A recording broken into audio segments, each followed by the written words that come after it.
Drage gledalke in gledalci, lepo pozdravljeni v naši družbi.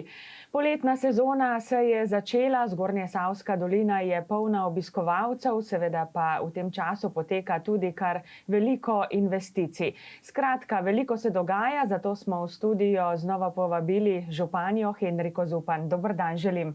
Prav lepo pozdravljeni. Ja, pa res začniva zdaj kar s temi trenutnimi investicijami po občini. Nekaj je končanih, nekaj pa seveda še odprtih, če tako rečem.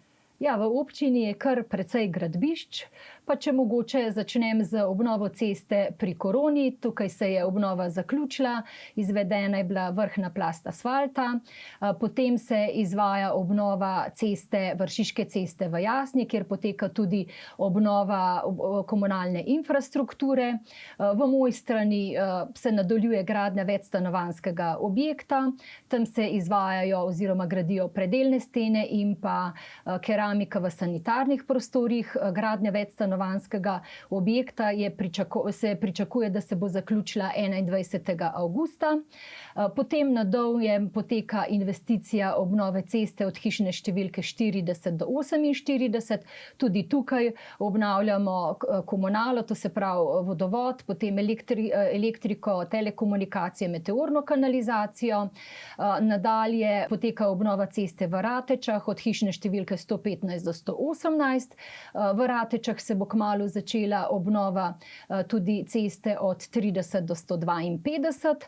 V Kranjski Gori se zaključuje obnova ceste v Bezjah, ker tudi ravno tako obnavljamo infrastrukturo. Nadalje je potem v Logu predvidena v kratkem začetek gradnje pločnika. Potem smo v Mojstrani obnovili v parku, to se pravi Triglavskem gaju, otroško igrišče. Tudi nasproti Korone bomo v kratkem obnovili igrišče. Morda bi pa povedala še to, da smo v letošnjem letu zamenjali skoraj večino urbane opreme, predvsem klopi in pa koše. To je bil pač kar dosti velik zalogaj. Nekaj pač urbane opreme pa se bo obnovilo oziroma zamenjalo še v začetku leta 2027. Tako na kratko so te investicije, seveda se bodo pa še kakšne še začele tudi v kratkem. No, v prejšnji oddaji sva omenili gradnjo pločnika v gozdu Martuljku, da se jo bo vendarle dočakalo. So kakšne nove informacije morda? Ja, moram reči, da zelo sem vesela in res lahko rečem, da končno bo prišlo do gradnje pločnika v gozd Martuljku, kar se je čakalo zelo dolgo. 1. julija je bil na občini sestanek, ki je bila uvedba v delo z izvajalcem, tako da se je gradnja formalno že začela. Uradno pa bo z gradbenimi stroji izvajalec na terenu nekje konec julija, začetek avgusta. Dogovarjamo se, to je želja občine, da bi začeli gradnjo tako na spodnjem kot na zgornjem delu naselja, to se pravi pri Jurču in pri Pavleku. Moram reči, da izvajalec zaenkrat še ni mogel potrditi, bo lahko to izvedel. Upamo, da bo dobil dovolj kadra, da bi res tako gradnjo izvajali na obeh straneh.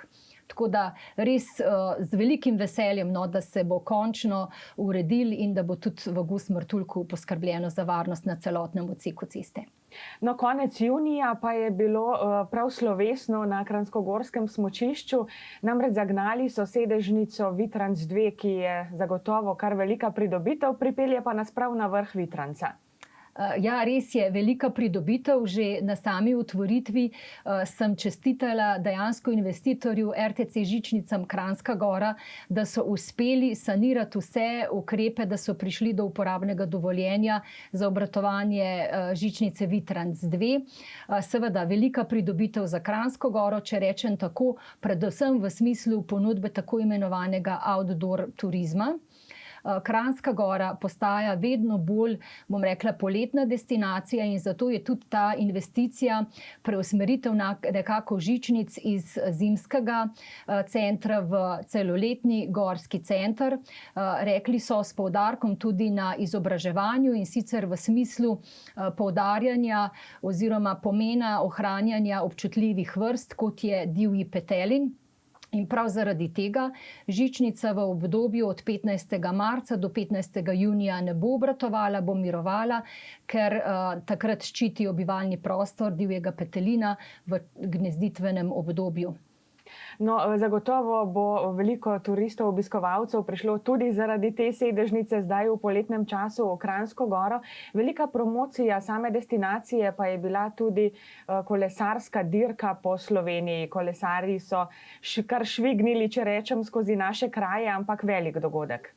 Velik dogodek, res je, od 17. junija do 21. junija je po Sloveniji potekala 32. dirka po Sloveniji in četrta etapa, tako imenovana kraljevska etapa, se je zopet vrnila v Kranjsko Goro. Cilj etape je bil v središču Kranjske Gore. Kolesarji so morali prekolesariti 185 km, 4000 višinskih metrov, kar je kar velik oziroma naporno. Moram reči, da dirko so predvajali športni programi Eurosporta in seveda RTV Slovenija in seveda z zraka so posneli lepote naše doline, naravne in kulturne znamenitosti in seveda ponesli lepote naše doline tudi v svet. In to je res še dodatna promocija naših krajev. Je takole v poletnem času, kar ne moreva mimo vprašanja o tem, kako letos poteka promet, pa najprej pojdiva v Vrata. Kako so se obnesle letošnje novosti? Imate kakšne informacije? Ja, v Vratih dejansko poteka že uveljavljen prometni režim. Jaz mislim, da so se obiskovalci že dobro seznanili, kako dejansko teče. Prepričana sem, da bo ta zadeva tudi iz leta v leto boljša. Seveda smo letos nadgradili ta javni avtobusni prevoz z rezervacijskim sistemom. Sicer rezervacijski sistem se je uvedel z manjšim zamikom in sicer predvideno je bilo, da bo 1.7. uveden, ampak zaradi tehničnih težav ga uvajamo sedaj z 6.7. Tako da dejansko lahko potniki rezervirajo tudi sedeže vnaprej. Rezervaciji je namenjena približno polovica sedežev v avtobusu oziroma polovica sedežev v kombiju, pa kot sem že povedala, rezervacija je plačljiva prav zaradi tega, da ne bi obiskovalci na zalogo rezervirali termine za prevoze. In kot je bilo že večkrat poudarjeno, rezervirati je mogoče sedeže za vstop na prodih, to se pravi za pot v Vrata in za vstop pri Aljaževem domu za vračanje iz doline Vrata. Kaj pa promet na Vršiču? Ja, tukaj pa je bilo že večkrat tudi poudarjeno, Ministrstvo za infrastrukturo in Direkcija Republike Slovenije za infrastrukturo sta nas obvestili, da žal niso uspeli dokončati parkirišč na vrhu Vršiča. Izvajalec dela izvaja, tako da upajmo, počasi pridobivajo parkirišča svojo podobo. Moram reči, da občini Bovec in Kranjska Gora se bosta tudi v letošnjem letu trudili, da bosta zagotavljali in nekako usmerjali promet ter zagotavljali pretočnost. Seveda pa režim Vršiča bo verjetno polno, tako kot je bil zamišljen, zaživel v naslednjem letu. Je pa velika pridobitev v letošnjem letu ta brezplačni avtobus, ki ga zagotavlja Ministrstvo za infrastrukturo, ki vozi iz Kranjske Gore v Bovec in iz Bovca v Kranjsko Goro vsako uro. Po podatkih, ki sem jih dobila, do konca meseca junija je bilo z avtobusom prepeljanih iz Kranjske Gore proti Bovcu nekaj manj kot 1000 potnikov. Tako da kar lep obisk.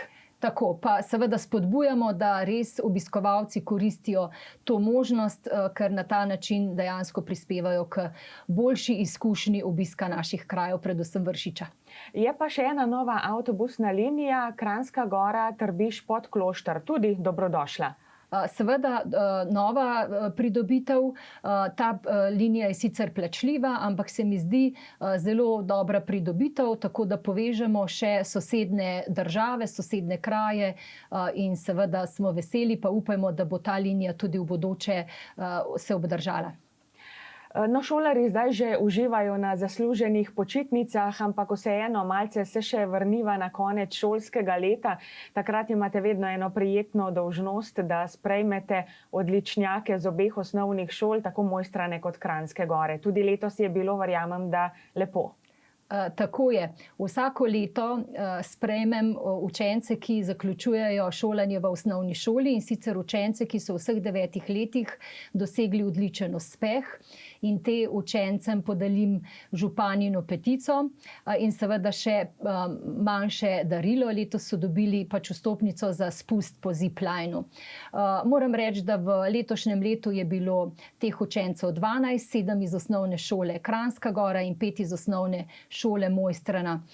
Ponosni smo na njih, ker tak uspeh dejansko ne pride samo od sebe, ampak je za to potrebno vložiti določen del truda in seveda verjetno se tudi odpovedati kakšnim prostim uricam.